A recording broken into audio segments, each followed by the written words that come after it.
It's the 16th of December 2005 and we're here in Columbus, Ohio, talking to our friend and colleague Professor Chad Alger as part of our Parents of the Field project, recording the recollections and views about the beginning of the field of conflict analysis and resolution, peace studies, etc., etc. Right, Chad, looking back on the early days of the conflict research, peace studies movement, whatever we're going to call it, people came into the field from all sorts of different backgrounds. So tell us a little bit about your intellectual background and what drew you into the field. Well, I was brought into it basically as a result of the fact that I was, at that point in time, and now I'm speaking about the mid-60s, doing research on the United Nations, and was doing field work at the UN beginning about 1959. And I decided to spend a year in Geneva, studying the agencies in Geneva. And I think critical here is I moved out of North America and went to Europe. And it was there that I established contacts that connected me with then what we called the peace research field. So indeed, my UN studies have always been part of research, but it was then seen as a separate thing. And very important was the fact that I guess it was in the fall of 1966, Johan Galtung invited me to come to the Peace Research Institute in Oslo. And that was really I knew about this article and that article, but I hadn't really known that there was a peace research field, and it was spending several days at the Peace Research Institute in Oslo, I believe in the dark days of November 1966, when it's dark in Oslo, that I became aware of this field. Okay. And what in particular attracted you to becoming part of it? What was it that drew you into the field particularly? Well, I think I was drawn into the field by virtue of the fact that, let's say, I was a political scientist, got my degree in political science, PhD in political science, and the field of international relations was mainly devoted to helping us understand how the world became the way it is. It was dominated by so-called realists. I always put that in quotation marks because it's an ideology. It's not an empirical reality.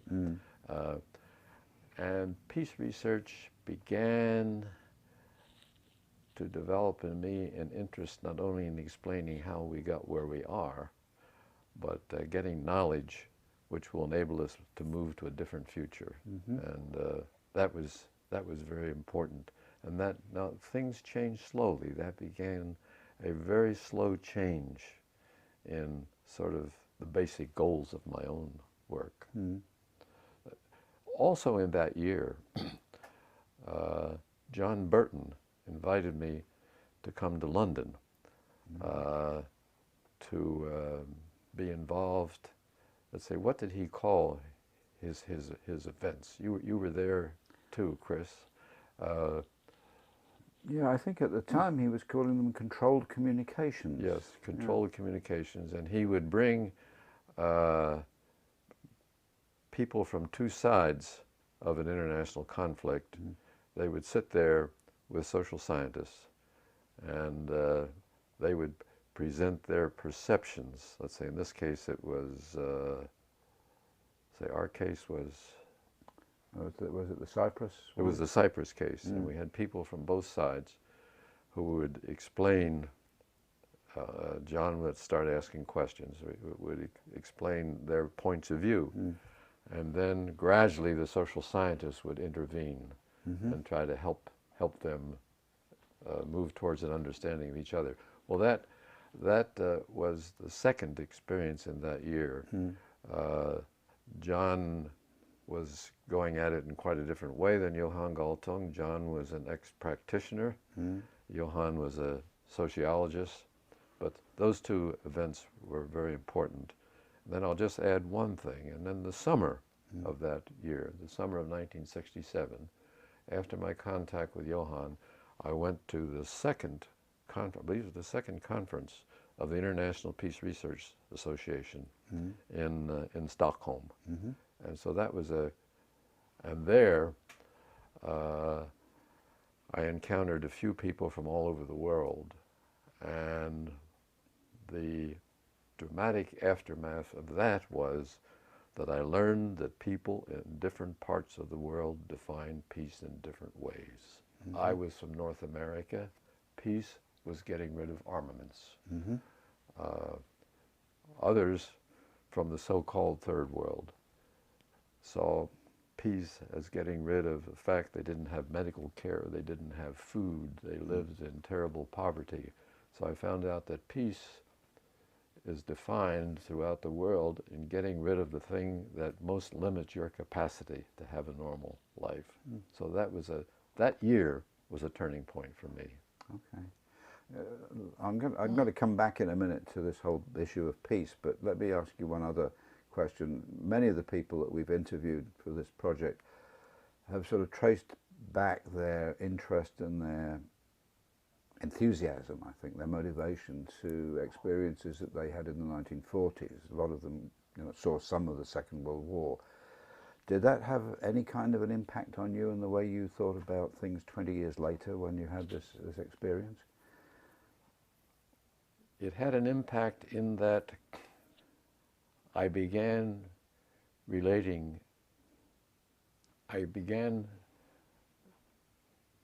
drawing knowledge and insight from past experiences that I had not had before. I did not ask these questions.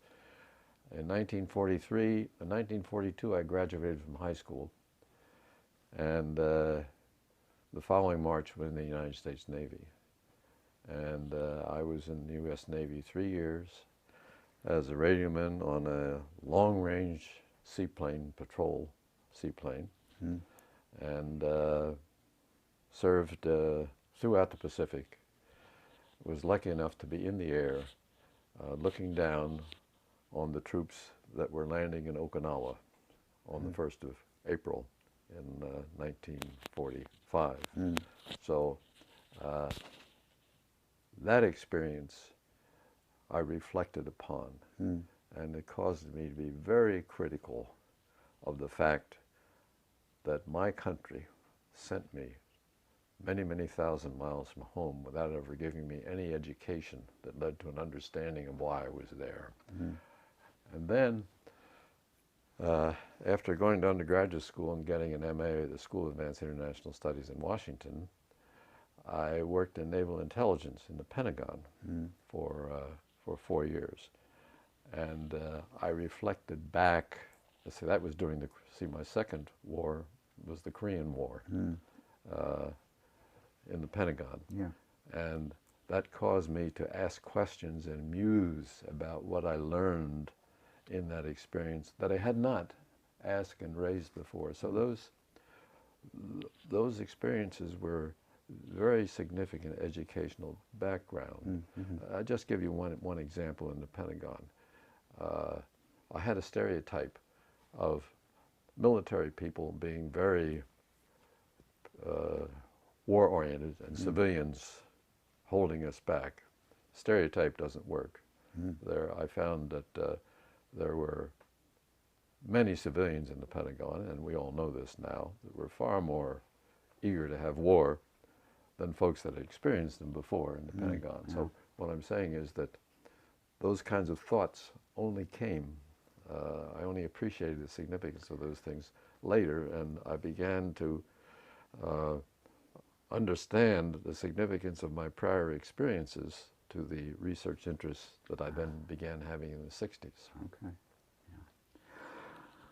Going back to the whole business about different views of peace, one of the other things that we found talking to people who became part of the field in those decades, they seem to fall very roughly into two sets of people. Those who talk about the field as though it was a field of conflict research or conflict resolution, and those that talk about the field as though it was peace studies or peace science, or David Singer was very insistent that it was peace research that he was doing.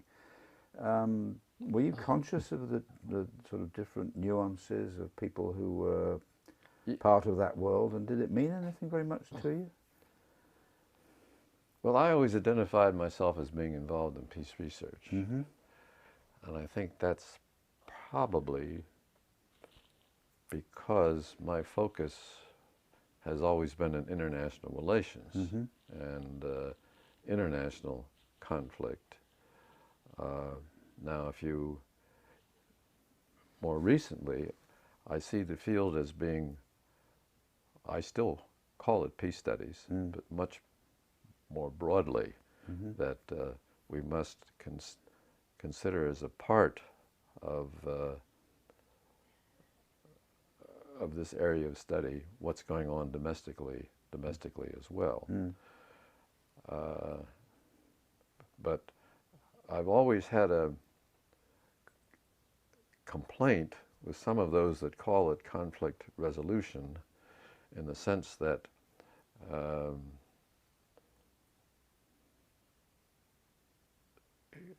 conflict, we shall always have conflict, and indeed conflict is necessary.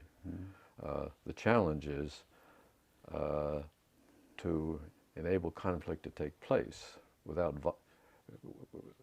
is not to, well, I always use the word, not to have seriously disruptive conflict. And so anyhow, I identified myself with peace research. Okay. Say a bit more about IPRA and how that was important in the development of your place in the field. I tell my students that the two most important universities I ever attended, one was the United Nations, where I learned that I could sit there all day listening to people from all over the world discuss a problem, and I believe when they speak, everyone seems to be speaking the truth, and I believe what they're saying, because they have a reasonable point of view. And the other one was IPRA, because it was terribly important for me to be continually in contact with people who were involved in peace research from around the world, because you have to escape from the intellectual prison of your country and see the world from other countries and see peace research issues from other countries to really understand them fully and begin to making a important contribution with respect to handling them. So I immediately joined IPRA at that meeting in Sweden in 1967, and have missed very few conferences since, because it's continually important to me to refresh my perspectives, to broaden my perspectives, because when I come back home and just see the media in the United States, I slowly sink into a prison that I have to escape from. You can do it from reading and on the internet, but there's something about really sitting around a table talking to people that is very important. Who were important influences in IPRA in those early days? I mean, clearly, one thinks of the Bouldings, but who was particularly influential on you, do you think? Well, let me say the Bouldings were very important. Johan Galtung has always been very important to me. Johan, there are a few people that I can say that if I don't have thought of it, I would have written that myself. I mean, Johan has been has taken such a broad interdisciplinary view and has, in essence, it would be hard to tell where Johann's identity is on the globe because he criticizes everybody, and few do that. So Johann was very important. The Bouldings were very important.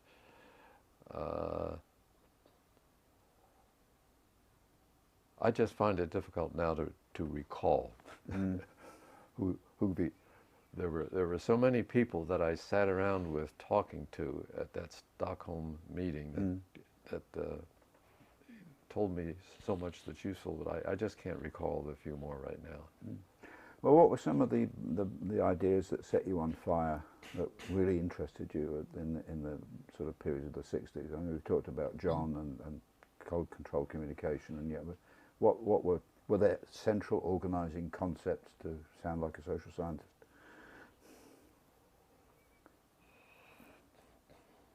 Then or later?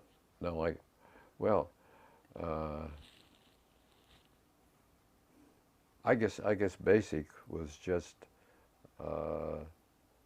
being continually challenged with information that indicated that the causes of there are just so many causes of conflict that sort of early on in international relations it all had to do with disagreements between leaders of states, but gradually you began to see that it was people with all kinds of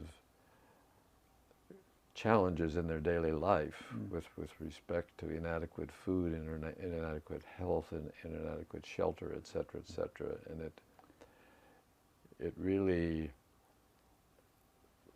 let's say, pushed me to an ever more interdisciplinary route, and ever more looking for things in psychology that are relevant, in sociology that are relevant, anthropology that are relevant. So that was the main thing it was doing. It was making what seemed to be sort of analytically reasonably simple ever and ever more complex. And ever more challenging. Yeah. Did the people in those early days think that they were constructing what was the vision that they had in that particular time? Was it, Well, I think certainly we began calling it peace studies. And I think that is the name that most folks that sort of approached it from a background in international relations, were concerned for international relations, would call it. And peace research, peace studies is what we called it, because we saw our goal to be learning how to achieve peace, and we had an ever broadening understanding of the things that were undermining peace. And for most of us, it was an escape from the discipline in which we got our degree. Let's say whether we were political scientists, sociologists, et cetera, we were now part of a new field. And one problem we all had is then when we would go home, there was little understanding or little acceptance by our departments of what it was we were up to, because now we wanted to start publishing in the Peace Research Journal, and in the department that I've been in for the last 35 years, the only thing that counts is the American Political Science Review, or some similar kind of journal, and sort of we were, so far as our disciplinary custodians were concerned, we were off the beaten track. A lot of people have made that, have said that, Yeah. have made that point. Yes. Yes. That, I think Dave And Singer said we still have that problem today. At my university, I started an undergraduate course in peace studies, and we still have nobody in the regular faculty.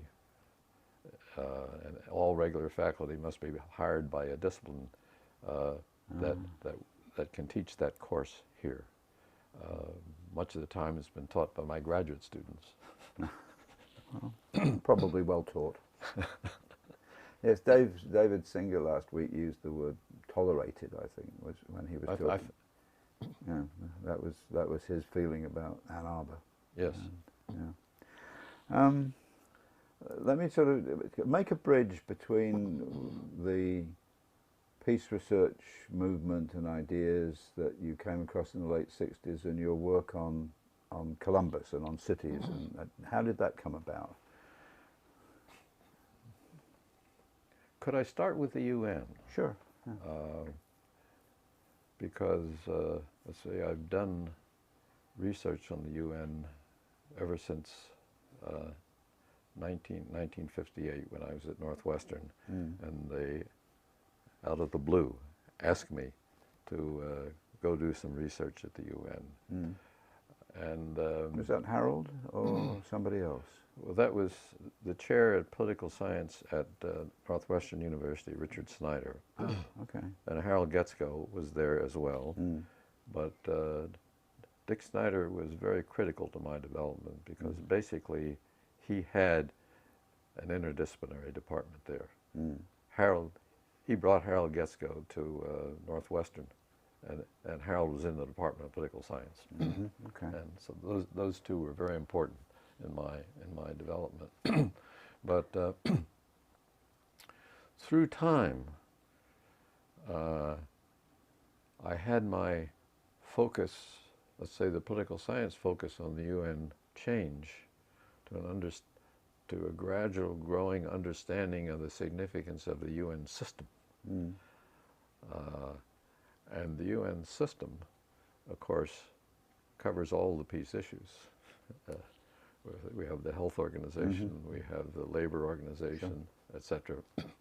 And gradually, I came to learn that much was being learned through practice in the UN system laboratory. And it began in the League of Nations. They almost set up an economic and social council in the League by the time of the Second World War. Okay. And so the Economic and Social Council, the Trusteeship Council, etc., and the growth of so many agencies in the UN system were responsive to an understanding of what we now call, by present terminology, what is necessary in peace building. That reacting to violence after it happens is too late, costs too much, too many lives. You need to begin early to build peace. And so the UN was learning this through practice, although peace researchers weren't talking about it in this way. These are reflections back after further learning. This was, let's say, the UN system became, the insights of peace research has helped me to do a better job of researching the UN system. Okay. Now, then gradually, while I was in Chicago area with at Northwestern University, I became more and more aware that there were links to the whole world from the city in which I was living. And I became more and more frustrated that the field called international relations paid no attention to this. What we researched and then what we taught our students and the people about were what people were doing where the stars are on the map. Yet I gradually found out that everybody is linked to the whole world in their daily life and began looking into this. at Northwestern University, Okay. and began this by having my students there go out and pick whatever subject they wanted to and figure out how Chicago was linked to the world. And one of my greatest surprises was that two young women wanted to go to the zoo, and I couldn't figure out why. And wow, what did they discover? Of course, the animals come from all over the world, and there are global organizations that are monitoring and facilitating the bringing in of these animals from all over the world. But so this through time then linked in to my UN research and into my peace research, because gradually it helped me to understand that everybody is connected to the whole world continually by what they wear, by what they eat, by the machinery and tools that they use, by the air they breathe, and by how they pollute air that people around the world are going to breathe tomorrow. And so I became aware of what I call the foreign policies of daily life. And because people are making decisions with respect to where they buy their clothes and what's going on there, and where they buy their fuel and what's going on there. And so gradually I came to understand that this all links into peace research too, that what people do in their daily life, maybe not in a very fundamental way, but it all adds up, are having an impact on the peace of the world. So I've had three ever more closely linked areas of research: peace studies, the UN system or global governance, and then the local links of everybody to that world, and the fact that this reveals they have responsibilities. They are either contributing, everybody is in some way contributing to or diminishing the possibility that there will be peace. Think a bit more about your own international linkages. I mean, we've talked about IPRA, we've talked about your time at PRIO with Johan Galtung, the work that we did together with John in London, and when we were chatting earlier you mentioned International Studies Association, but what other important links were there intellectually for you in pursuing those three areas of research? Well, largely as a result of Johan Galtung, I became involved in the International Peace Academy. Okay. There was International Peace Academy set up in New York. The head of it was Indar Ricky, former commander of UN forces in the Congo. And courses were set up. This began, the first one was in Vienna, I believe summer of 1970. The second one was in Helsinki, the summer of 71. And we had there scholars and civilian practitioners in the international field, many people mainly involved in international conflicts, and then military people. And it was fascinating dialogues across these three. And I taught a course jointly with Johan Galtung and Mihailo Markovic. From Yugoslavia. From Yugoslavia, yeah. And what an experience that was to be teaching a course. And of course it was set up by Johan, and Johan invited the other two of us, but to teach a course with someone from Norway, someone from Yugoslavia, and then me. And then to sit through other courses, some taught by diplomats, some taught by military people. And Indar Ricky was certainly a very impressive figure, I'm trying to think of the British, remarkable British. Oh, former military? Yeah. Michael Harbottle. Michael Harbottle. Yeah, okay. And of course there were other military people. Let's say General Rickey was one. He is still alive, living in North Carolina, I believe. And Michael Harbottle has died. Yeah. But the incredible devotion of these former military people to peace, what we now call peace building. Yeah.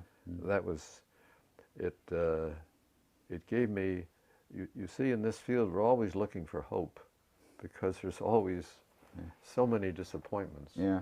And to see Rickey and Harbottle gave me such, and be with them many days, and then to see them later gave me great hope. That was a great experience.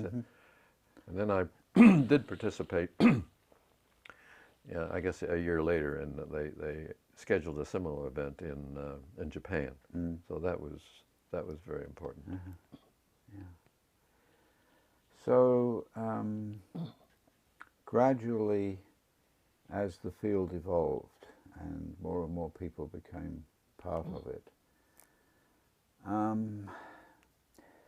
it's always struck me that it has tried always, and you were saying earlier on about where people came from, different disciplines, it's always struck me that it's tried to be highly multidisciplinary and to draw from different backgrounds. Do you think it's succeeded in well, the integration of a lot of these diverse ideas? It is a discipline. You think it is a new discipline. Okay. And it has it has drawn on these other disciplines, but it has, in a sense, I think, created its own discipline. I see it now as a there have always been considerable overlaps in the disciplines, and it's always been necessary, I believe, to draw on more than one discipline when you're trying to solve a specific social problem. Problems and social issues always flow across disciplines. So I think it needs to be recognized as a discipline, and it will continue to draw on other disciplines. But I think it's not just a multidisciplinary effort. It is a discipline. What would be the criteria that you would apply to say this is now a discipline? What makes you say that with such certainty? Well, it's for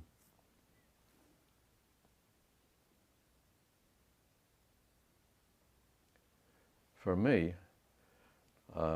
it's a discipline whose major concern is overcoming what I call seriously disruptive conflict.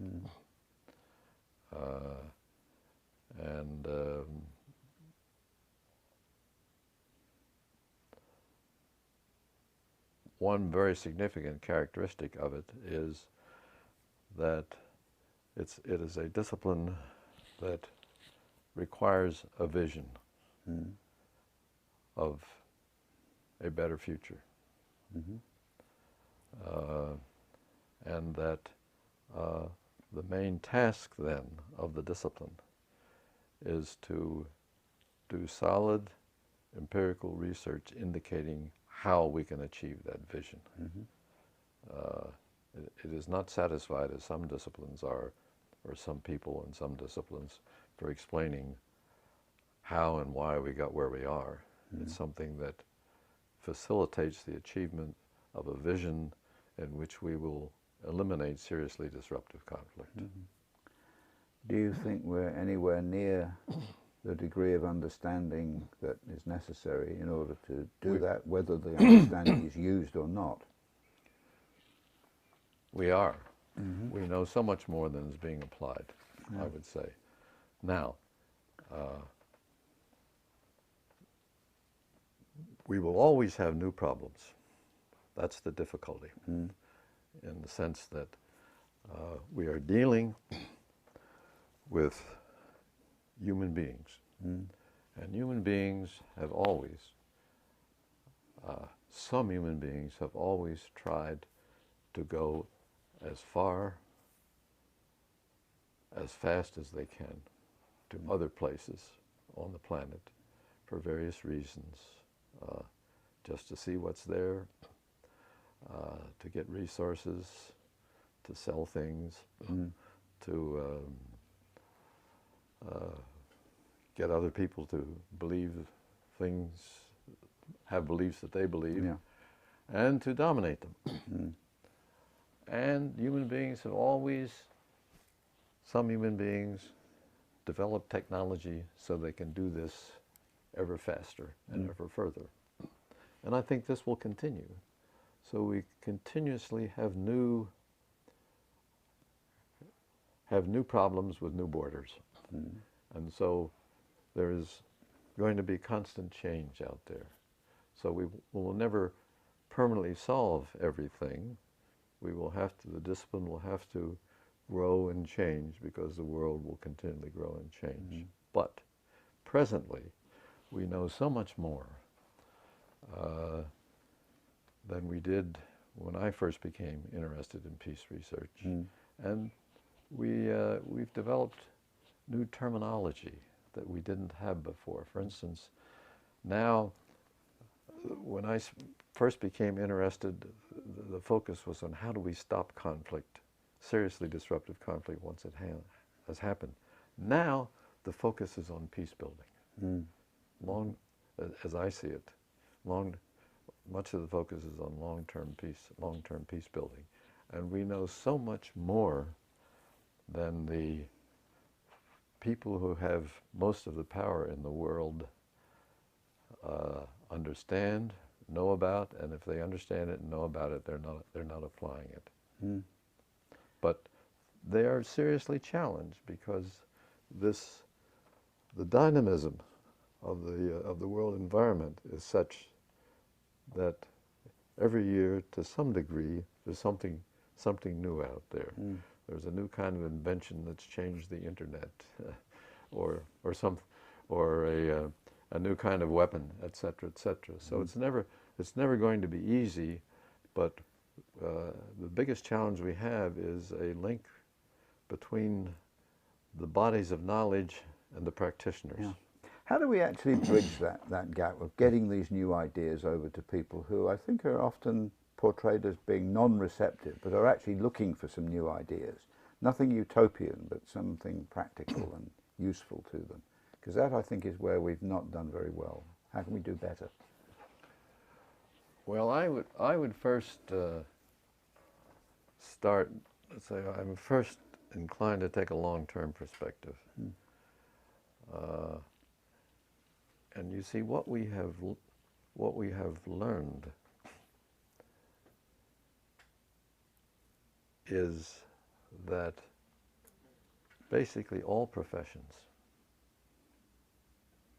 are involved in either contributing to seriously disruptive conflict, and virtually all disciplines have the capacity to be involved in peace building. It's not just the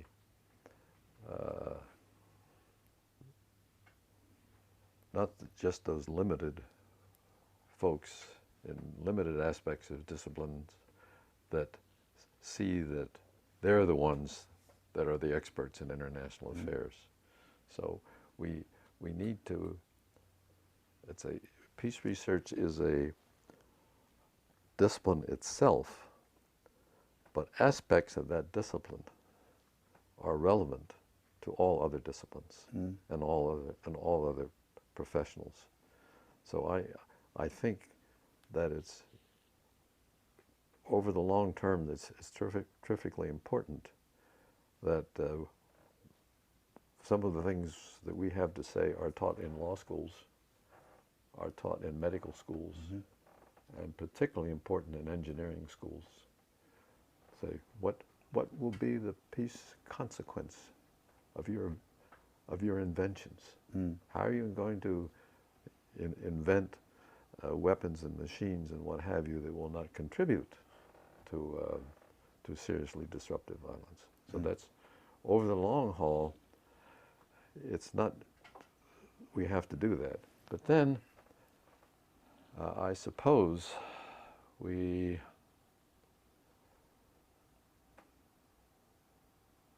must say I don't have a great short-term idea.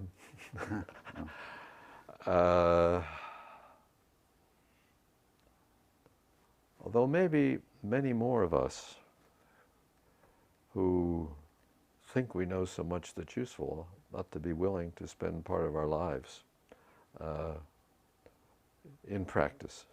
When we take our sabbaticals, don't do them for research, but take our sabbaticals as being practitioners, working for the Defense Department, the State Department, etc., and sharing through practice what we know. And only through your question did I come to that answer. I think there are some good programs, and maybe we should expand them, where the practitioners, I'm thinking the ones in government now, where I think there is a great need, come and have fellowship years. We have them at the Mershon Center at Ohio State University. We have every year a couple military people come for fellowships. Yeah. I think that kind of effort ought to be expanded, but I do think that it should not only be that they come to us. I think we should have fellowships with them as well, to share what we know. Well, I mean, let me sort of take up that sort of idea a bit further, because it has always struck me, you know, looking back from where we are now, that the field, whatever we're going to call it, has always said that it is practically orientated, and you know, it's a field which practices as well as researches and studies and comes up with ideas. How successful do you think we've been as practitioners? I mean, you were talking about taking a year as practitioners. Was that something that people envisaged, you know, in those early days, that it should be a practical field? And what did they mean by practice? Sorry, that's about 5 questions, but yeah. Well, I think what they certainly meant was that they were after knowledge that would improve practice and improve the practice that was leading to violence. But I must say I never remember any talk about the discussion about the fact that we should be involved in the practice. It seemed to me that we were all, for the most part, truly academics who thought that we would create knowledge and then weren't thinking about doing very much to put it into practice, but kind of assuming that it would be. Although certainly John Burton, he came to this through long years of practice in the Australian Foreign Service, right? Yeah. That was on his mind all the time, and his sessions between social scientists and practitioners indicated John was thinking deeply about this. I think he was way ahead of all the rest in that regard. Yeah. Yes, it was certainly a very strong element in his thinking. And certainly the people that developed the Peace Academy were thinking of this too, because they were having the peace researchers and the military people and the civilian government people spending, I guess we spent 2 months together, 6 weeks, 2 months together. So there was some thinking about that. I don't think it was mainstream peace research people thinking that way.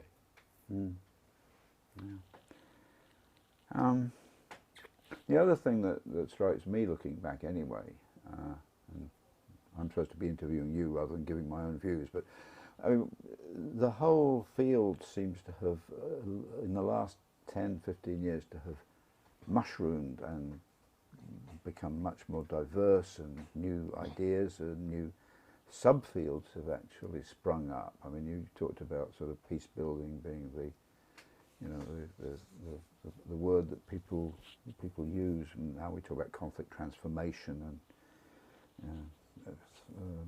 conflict mitigation and one thing or another. Did people think in the early days that in fact it was actually going to become a bigger and bigger discipline, or was it going to be just a sort of a small niche tolerated in departments of political science? How did they see the future of the field, or were they too busy creating it to think about the future?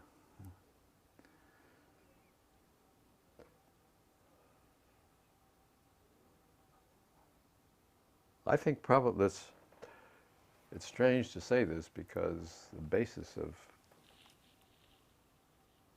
as I see it now, of peace research is thinking about the future. But I think we were basically at that point in time just struggling to create a field, and weren't thinking much about the future, because I think all of us were fighting such negativism in our own institutions and in our own government, etc. Were there any sort of breakthrough moments that you can recall looking back, where things suddenly started looking more optimistic? Let me just say, interrupt here, or introduce here, one thing that's had a very great impact on my peace research efforts. One was the notion that you must have a vision, and you must have a vision of something that you define as feasible to achieve, not just the perfect world. Having a vision is not just having a perfect world way out there someplace, but something that is achievable in a reasonable amount of time. And a second critical aspect here is a result of something that Elise Boulding said. And I give this to my students all the time. We must think of a 200-year present.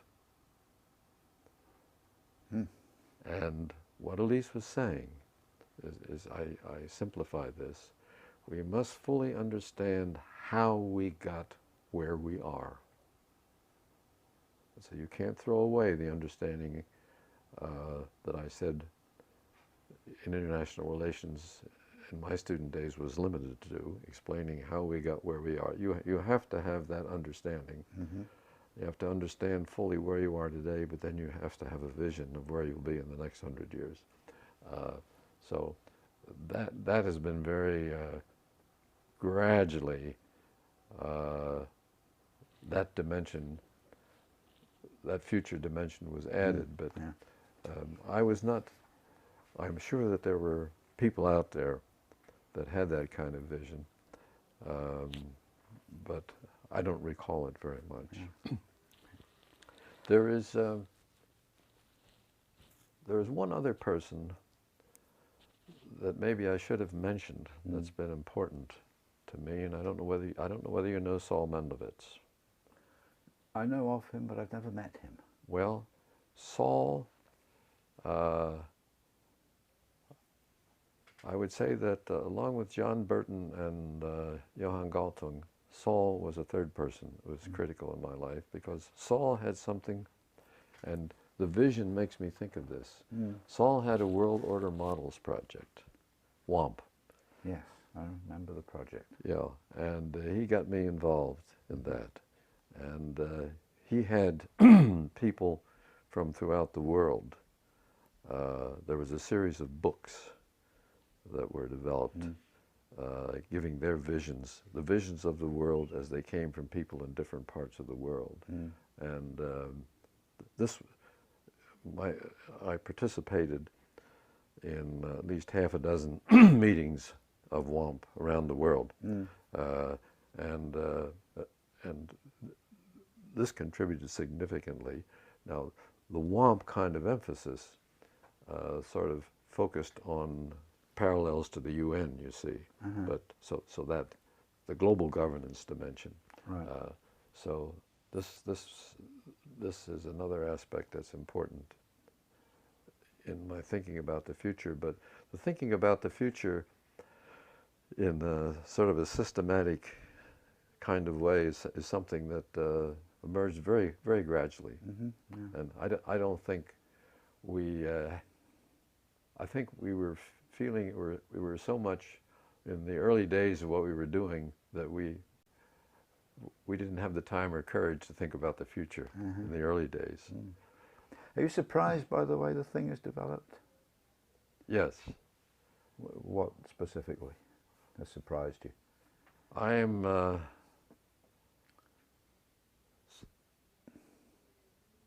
I'm surprised that there was a time when I thought I was keeping up very well with the literature. And as you probably know, in peace research journals, I've, in recent years, written a number of things in which I felt there was a need, that we were achieving so much, that there was a need to pull it together and try to summarize it. And I've done that. Presently, it's very difficult to do, because there's just so much.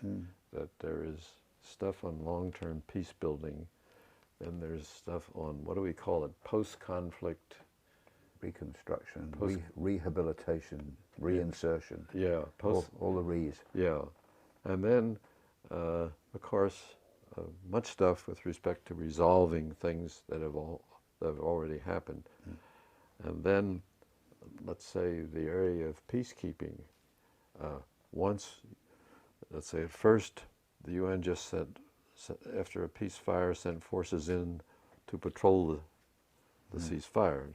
And in the early days of the Peace Academy, that's all we talked about. That was peacekeeping. Now, peacekeeping forces have police.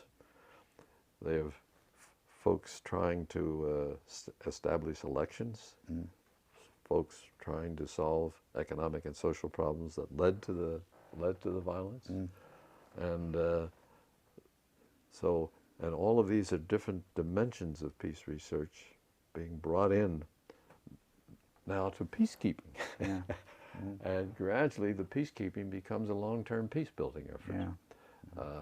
And then there are books now, and I wish if I had the reference list in my hand I could give you the titles, but I can't. But there are books.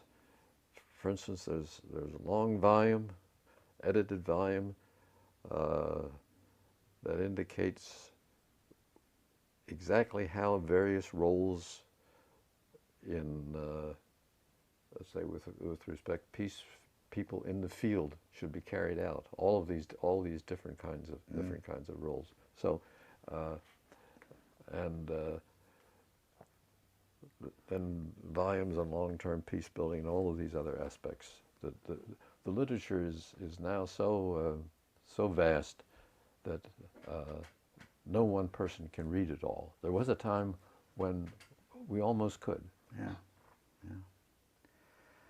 Yes, I've done something very silly, which is that I've agreed with my old publisher back in London to try and do another version of my old textbook. I'll come to the conclusion I can't possibly cover everything. I can't read it even to put it in a book. I'm not quite sure what I'm going to do. But you still should do it. I think you should. The important thing here would be to recognize the various dimensions, and at least you wouldn't be perfect, but select a few things that seem to be helpful and significant there, because I do think that there are now so many different aspects of what I call peace research being developed, that everybody needs to know about all the other pieces and how to put them together and how they're interdependent. It's a challenge, though. In essence, there has to be, I could use this word, interdisciplinary work within the growing peace research field. Do you think the field has it disappointed you in any way? Do you think it's fallen short in some way of the vision that people had at the very beginning? Well, my main disappointment is I would have thought by this time peace studies would be a recognized discipline. So I'm thinking mainly in the United States, throughout universities in the United States. And I think we've made hardly any progress. I haven't done a very systematic study of this, but I know in my own university we've gone nowhere. Peace studies only appears if someone in sort of the mainstream disciplines has an interest, and if it doesn't, it is not encountered by students. And I think probably the same thing happens in many places. That would be my biggest disappointment. I think that, and here I do not have a comprehensive study to back it up. I'm a little concerned that it seems to me that most peace researchers need some kind of understanding of the fact that there needs to be an understanding of the connection between the local, what I would then call sort of the provincial, then that within states, regions, and the world. And I think there are too many of them sort of just working in one limited domain without an understanding for the need for, that's very difficult, for the need for those linkages. That's the only thing I could think of right now. I just think it's been incredible, the expansion of the field. Let's say, as we've learned a lot through what we've learned from practitioners, and then new research that we bring in from the other disciplines. But really, my thoughts have been more on praise in the expansion of the field than criticism, because we know so much more than we knew 20 years ago. So where do you think the field's going now? Or where would you like it to go? Well, I would like it, I think we've covered this. I would like what we know to be put into practice. I would like it to be recognized, let's say recognized within universities and colleges to the extent that every university and college has a tenured professor or two that is, whose fundamental interest is peace research. And we don't have that. There needs to be someone everywhere adding, particularly to the social science awareness of all the disciplines of peace research, but more and more, not just social science. That as I've indicated, I think peace building is a part, should be the part of the activity of all professions that are in a university, because all professions are internationally involved. And I think this is a great need. Going back to your experiences of the war, the two wars actually, you said they raised all sorts of queries in your mind later on, 20 years later. Well, do you think the field's actually dealt with some of these things which the the reflection on the war raised in your mind when you became part of the field in the 60s?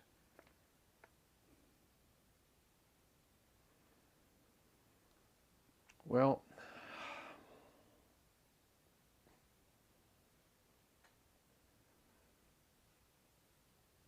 certainly my Pentagon experience indicated me a desperate need for citizens of a country to know exactly what the military aspect of their government is doing, how it is doing it, and why. Yeah. I understand there's a great need to keep things secret from the enemy, but still, I mean, the kind of example is I would read in the newspaper that the Chinese said American planes were flying over China, and the U.S. government had announced that it wasn't happening, it was a lie, and of course I knew it. The material I was reading, I knew it was true. Mm-hmm. And then the other kind of, I mean, these are examples of the fact there's much need for all information to be out there, was that when I would read things that would say, see, I was in the Pentagon working for the Navy and Naval Intelligence, and it would say U.S. Navy eyes only, which means we shouldn't show them to the Air Force or the Army. So I wouldn't want to say that either of those was of overwhelming significance, but they're examples of the fact that, and then both of these experiences and the money that was being put into the Korean War and the money that was being put into World War II, and I was not against World War, U.S. being in that war at that time, but indicated to me that there's within the U.S. democracy, there's some kind of a problem when it is relatively easy to get billions for arms, and very great difficulty getting that amount of money for engaging in civilian kinds of what I would now call peace-building activity around the world. And then I'll introduce it now because we haven't talked about it anywhere else, and I'm talking about limitations on our democracy imposed, one, by the fact that so much money is available for the military and relatively much less for civilian kinds of international activities. And the other one, I've gradually come to understand that maybe the weakest part of this democracy with respect to participating in international affairs is the capacity of 1/3 of the members of the U.S. Senate to prevent the United States from ratifying a treaty. And there are presently so many positive, hopeful things going on with respect to building a more peaceful world, such as the International Criminal Court, such as the Landmine Treaty, such as the Treaty on Rights of the Child, which only the United States and Somalia has not ratified, a Treaty on Rights of Women, Kyoto Treaty on Environment, and I have a list of about 20 of those, where most of the other, our democratic allies in the world have ratified those treaties. So that comes to mind here as well. That leads me on to ask another thing, which is, I think we may have touched on it, and that's the impact of the field on policy and policy making. Do you think that, are you disappointed in the relative lack of impact from peace research on the way in which we conduct our business throughout the world? Overwhelmingly disappointed. Oh, okay. Overwhelmingly disappointed. Now, particularly in the, let's say, particularly in the United States, I think it's very clear to me that there is very little knowledge of this. See, I think were there, those treaties that I just mentioned would be ratified. Okay. They are. There's tremendous progress there in developing norms, worldwide norms for what I call peace building, and the United States is not doing this, and my impression is that there's not much progress being made elsewhere either. Certainly, I don't believe there is in the United Kingdom. I'm afraid you're right. But I think it's pretty much everywhere. Yeah. Now, I suppose that this happens in all fields. That there's slower. That maybe we expect too much in rapid fulfillment and usage. But it seems to me that probably because this emerging discipline has such limited recognition within universities that this is a factor. And of course we must always understand that this result is largely a result of the behavior of the disciplines within the universities. Because it is, when I wanted to set up a major in peace research in my university, interdisciplinary board decided no, we couldn't have it, and I think one of the reasons is that we would be competitive. Oh, yes. That we would take some of the resources. Yeah.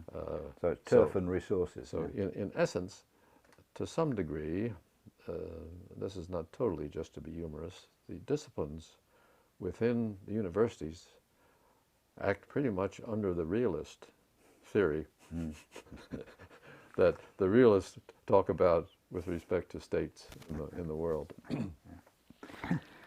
Yes, realism is everywhere, as my colleague Dennis Sandoli says. Okay, last one's I guess arises from a conversation we were having with David Singer the other week, who has a very clear definition of what peace research is and what's included in it. What would your take on that? What would be your definition of peace research? What is peace research? Well, peace research is research that's devoted to acquiring knowledge that we need so we can have a world in which we have very limited amount, none if possible, of what I call seriously disruptive conflict. So I could say violence, but I think there's some kind of other activity that can be seriously disruptive, where you create situations that people cannot solve problems by meeting and discussing them. Now, where I might have, I'm not sure, have a different view than David Singer is this. I do not believe that there is any serious question with respect to, let's say, significant public issues that can be resolved by one method. That every serious problem must be resolved by converging methods. And let's say if one person is emphasizing statistical analysis of data collected,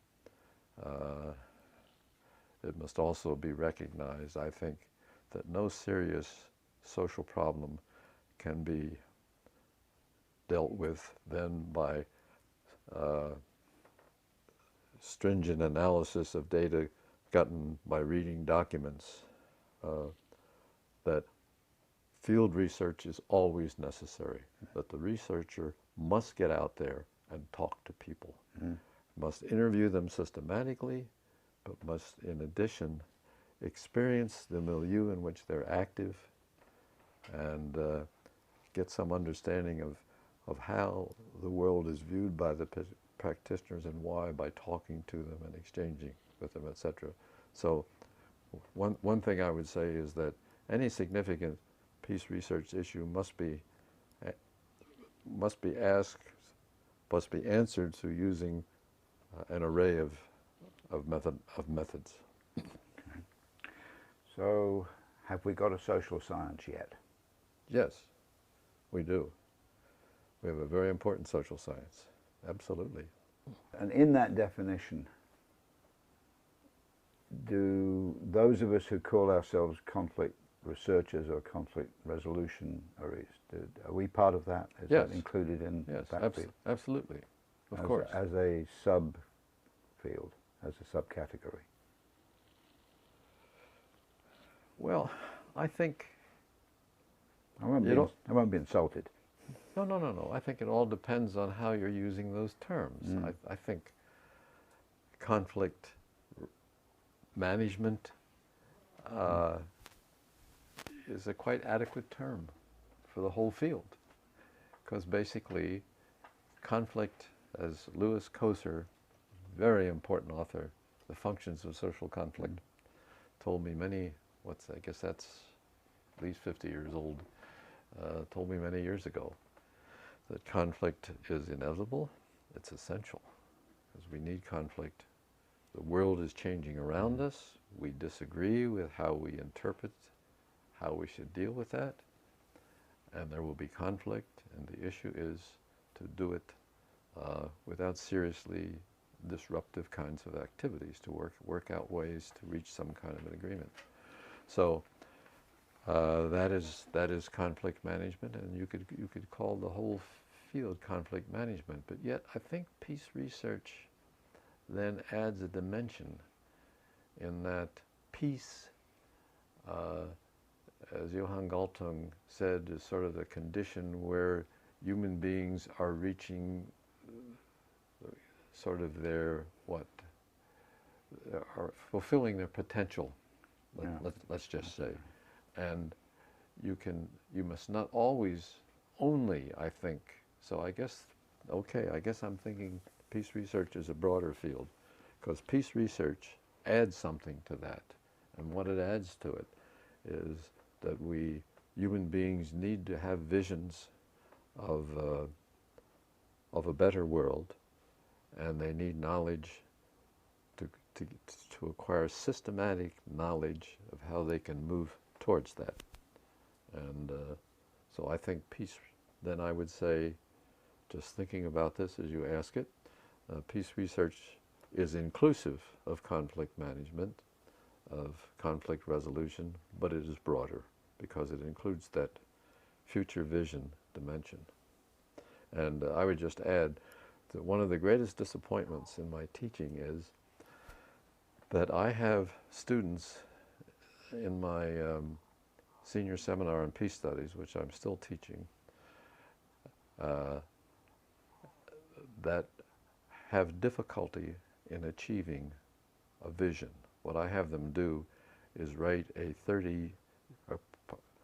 apply what they've learned in their peace studies in developing a 30-year plan for bringing peace to a place where there's seriously disruptive conflict. And the first part of that paper, they have to describe what is a feasible vision that they can achieve there. And